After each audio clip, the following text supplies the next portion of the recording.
Hello everyone, welcome back to another video. So in this video I tell you how to replace or remove lock screen, camera and flashlight icons.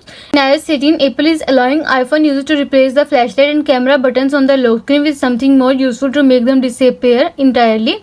So in this video I'll tell you how can you do this, but first subscribe to my channel for more upcoming videos and hit the like button. So let's start the video without wasting any time. For this, first lock your screen and wake it up. Then press on your screen and then choose customize. Next, tap on lock screen. Here you will see the edit mode on your lock screen. From there, tap the minus icon to remove the apps that are assigned to those buttons. The flashlight and camera apps are the default, so they will need to be removed.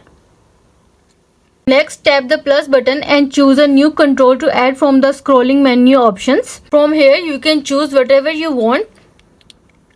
I am choosing alarm. Repeat for the second lock screen button if desired and then tap done in the top right corner to finish. Don't forget that if you replace the camera button or remove it completely, you can still easily access the camera app from the lock screen by swiping left across your screen. And you are done. I hope this video will help you to replace or remove lock screen, camera and flashlight icons in iOS 18, and also let us know in the comments below if you have any questions. Thanks for watching. See you in the next video.